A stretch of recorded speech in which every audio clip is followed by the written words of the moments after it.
voin hi ni som ni pakua thathum sang ni som ni paruk pathian ni ani a voin hi tum kaw ni ani a ko video tan na hian ko video hi time election alo pal lo maya mamit presbyterian kausan upa ruaya kausan secretary he until ti chan kausan sang tena he tum kaw ni ahu hawan han man chan kan zo na hi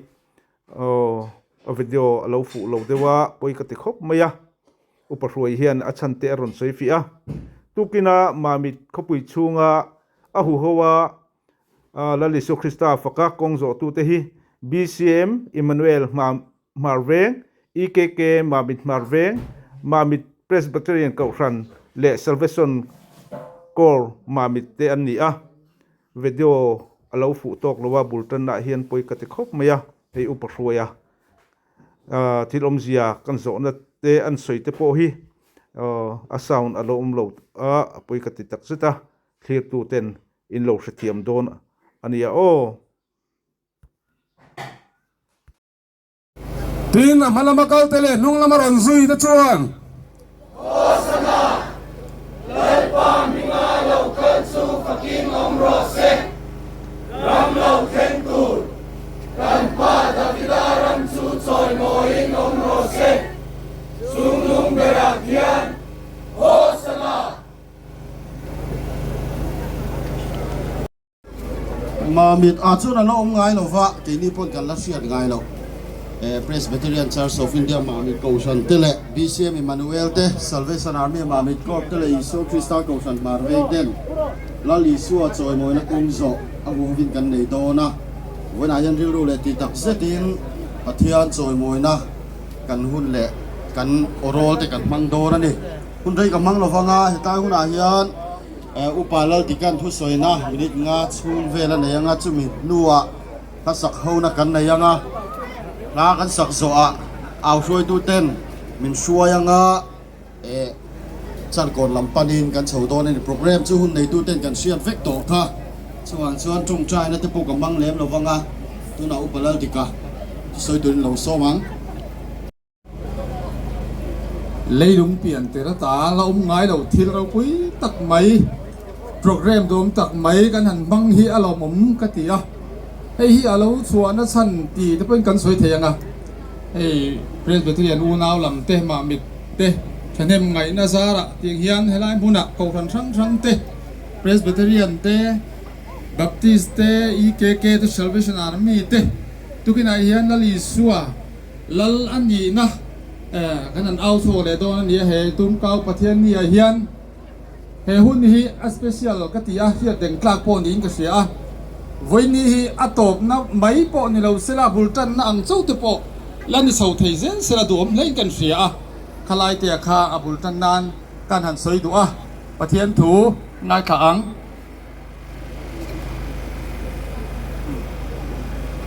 chan chin thaมาท้ายเรียกบุ้งสมนิเลปขัดจ้างขัดอาจังอาจ้างลิถูเสาเฮียน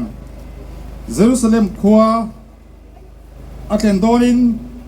เบธเซสขวาโอลิฟกลางสู่อาเทนชวนอีส่วนสิตีปัญญาทีระอันเนน่ะอินมาซอนขวาโซนวักลอุลาสเบงตุงขุนอาเกียงอาโนเนนอินหุมายังเพลอุลากันเนน่ะพันกายระอุตินตูปอินอินเน่นะเองผู้อันสวยชวนลัลปันอดุอันนี้อินตียังตินอันนี้ชวนอันตอนเทียงหาลไม่ยังอติอ่ะเรียกขลายเทียงคันนี้เสละจงใจอย่างลัลปาทุกินายเฮียนที่เสนอิตลันเตอูนาว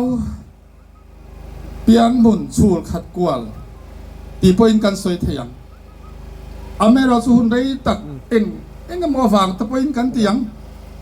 นังมาสวยมวยนักก็งาพอฮาร์สันตั้มตักมินได้ดังตู้ทิลตั้มตักเฮียอมฟูชีนะดิอามาราสุไฟนี่เห็นลัลปาเฮโปรแกรมให้นังพอเห็นอิดูตานอันนี้ยังตีให้กันริงละตานี่ไฟนี่เฮโปรแกรมมันหลอดหินหน้าบุลมินจนสักแต่พอฮีลัลปาอาราปุยกันเตียเฮหุนี่ไฟนี่เห็นตบไม่เหลวเสละกันตัวเฮปามสันเดย์นี้หรืองดตายเห็นกับรันที่ถกเขาไม่ละอินซุยคอมไม่ละอินไม่ตัวนี้ละตีกันดูเราเฮ he ko vel om chung zong hian he kau ran the in mangaya in du saka in ilrel lava lalpa in rel ton lova in mangai ton ale kan sak lo na le kan fel lo na te po in sithia ma in dom kang to na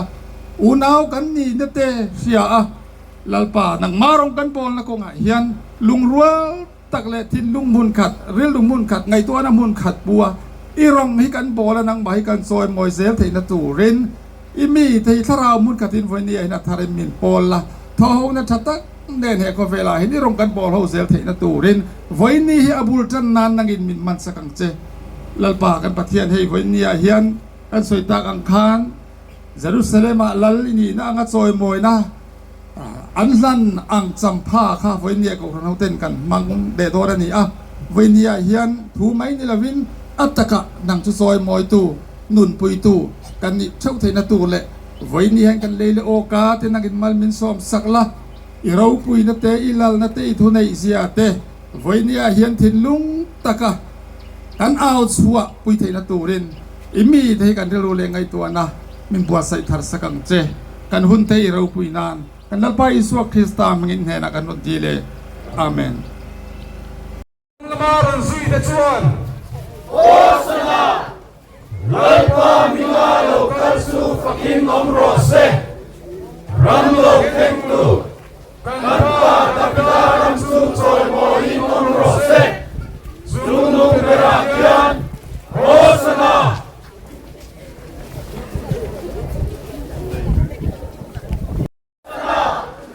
lalpa minga lo kalsu fakin omro se ramlo kengtu kanpa tapdaram su choi mo in omro se sunu berakian Hosana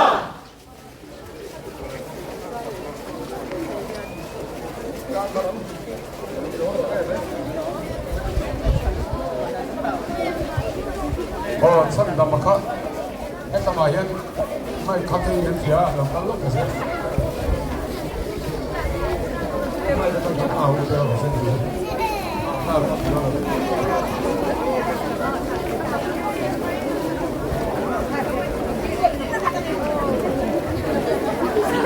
tin amala bakal pele nung lamaron sui te chuan Hosana lalpa minga lo kalsu fakin omro se ramlo kengtu kanpa tapdaram su choi mo in omro se sunu berakian Hosana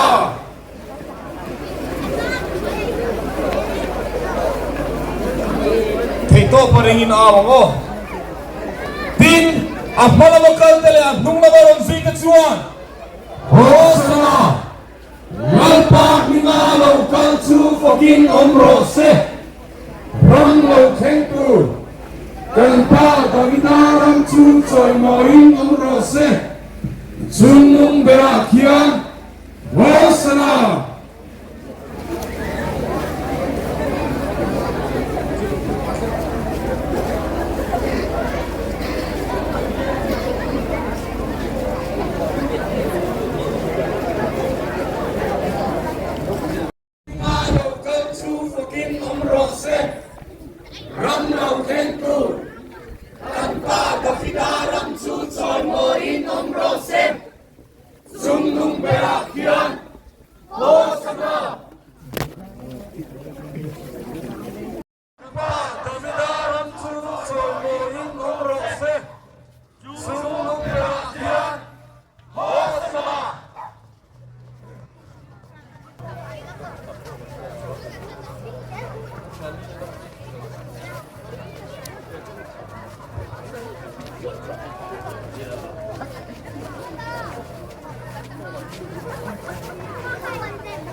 Ole,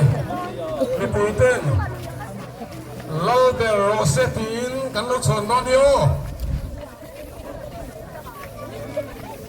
Mamit Babuya Yesu Kristo. Lalbe rose. Mamit Babuya Yesu Kristo. Lalbe rose. Sungko tina Yesu Kristo. Lalbe rose. Sungko tina Yesu Kristo. Lalbe rose. te chuan Hosanna lalpa minga lo kan chu fakin om ro se ram lo khen tu kan pa ta fidaram chu sol mo in om ro se zum nung pera kian Hosanna amalam atle min kan kal chakrat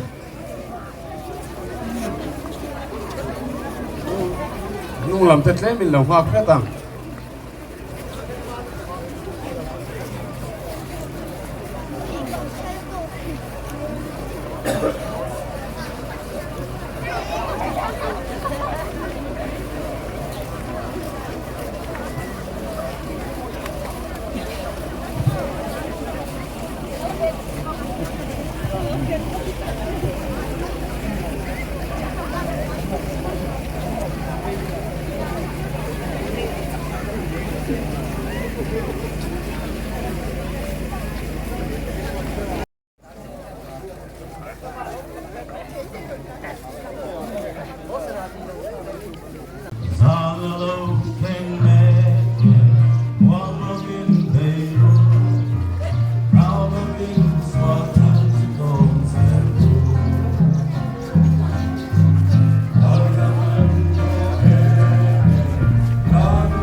tin amalamakal tele anung lamaron zui te chuan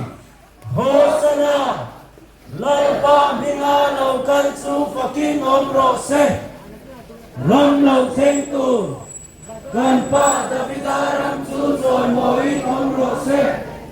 chung nu bera khian Hosanna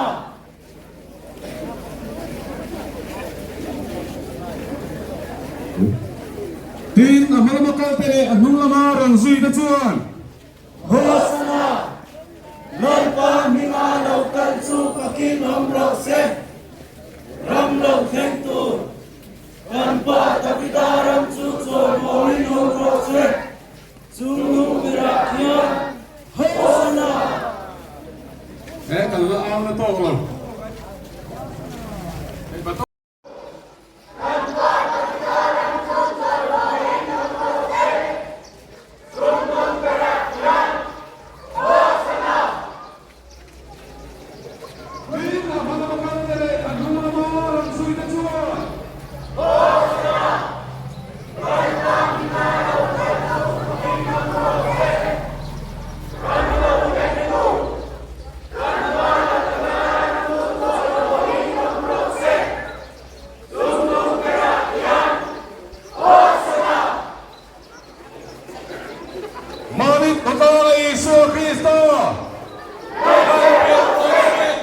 Mimautin mo na Isu Kristo.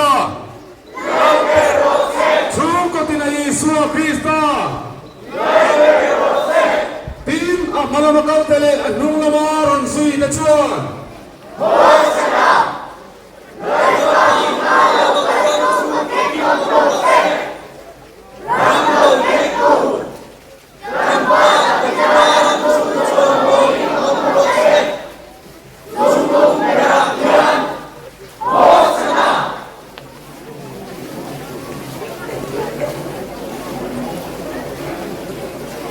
Tin ang malamakaw tele anong lamaran suy na chuan.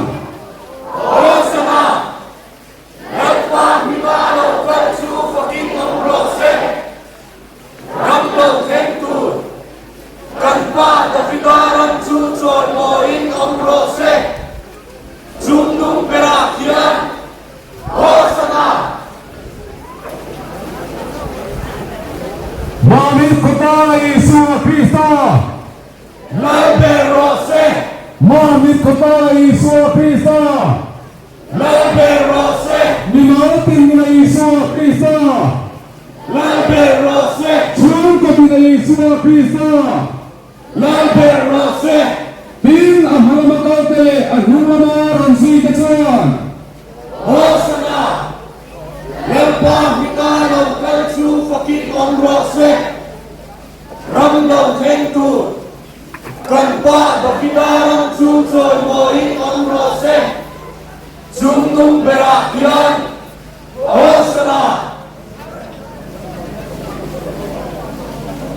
Aaring nga suwalino.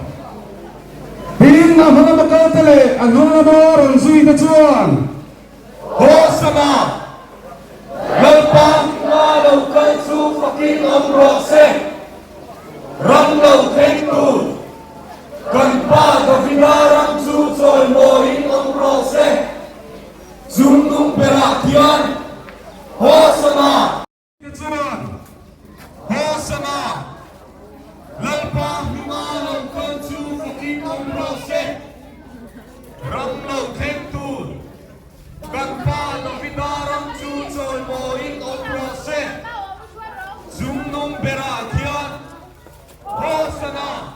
Isu Krista joy moi lo hian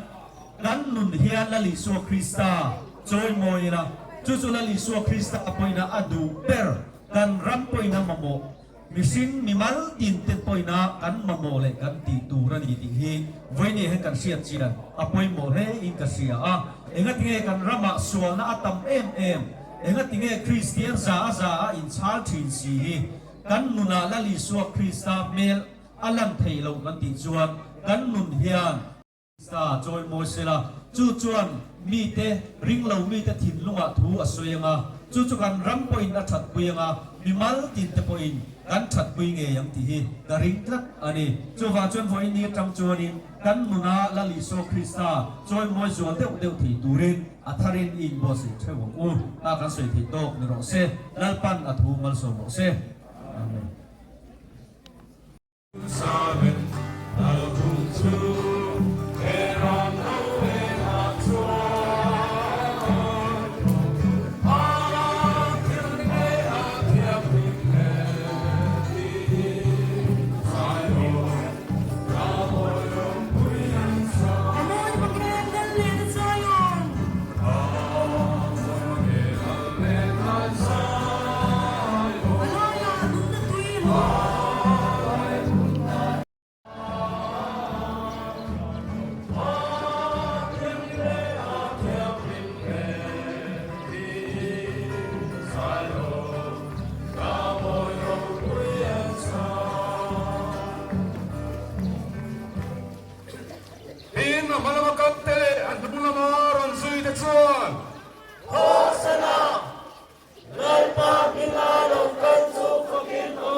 Tin na wala makautele anong lamaron suy te chuan. Hosana! Lalpan hingalaw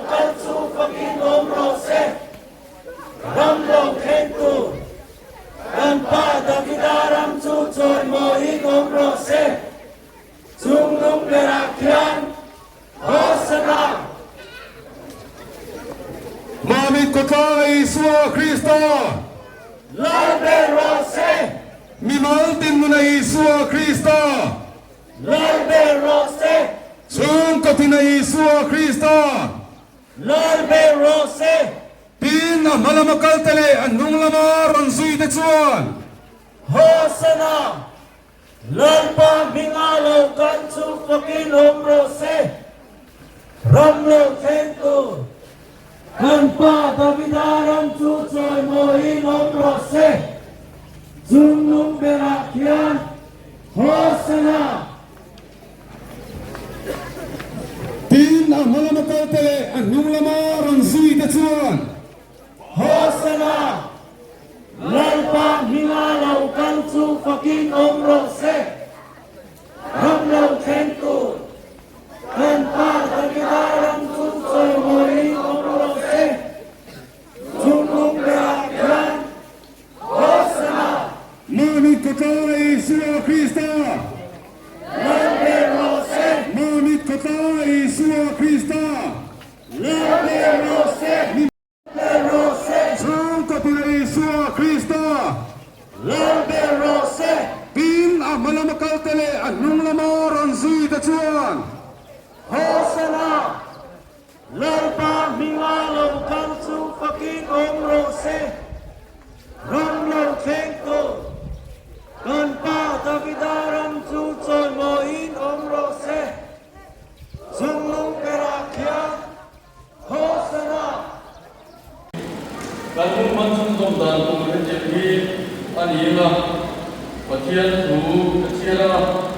mizo tu praya capoi kenai cakap mizo tu bagian pemerintahan saya bolehlah Kristian aku nomor salah sumber dan mana dan salah ialah dan sabda rakyat dan saya dan tinggallah lalpa tumpai dan tumpai wala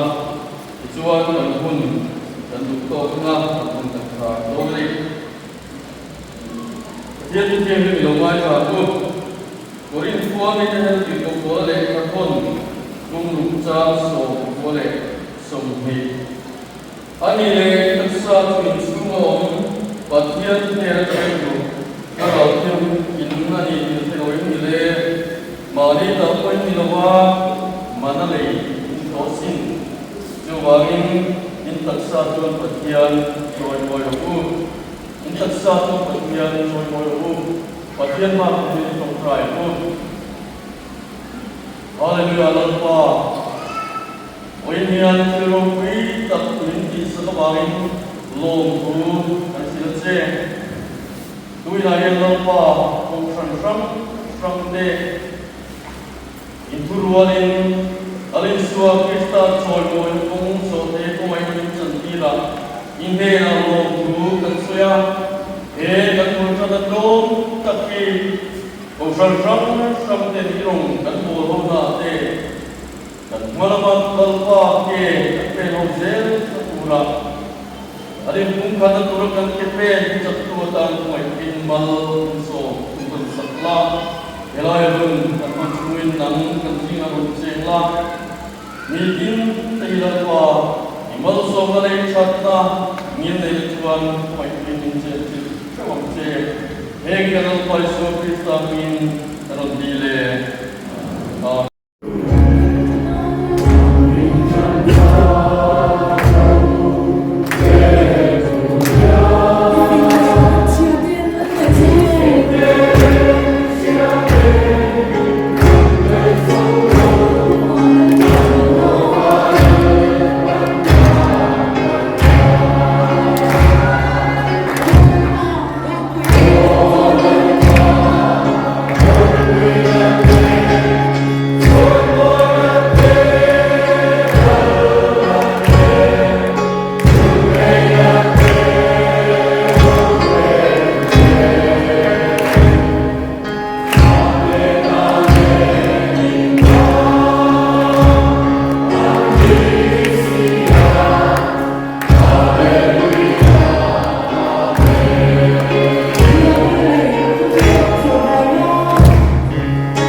pa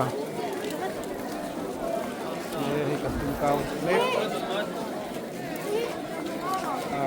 ก็ไล่เสียตุ้มก็ไล่ตุ้มเดียวกัน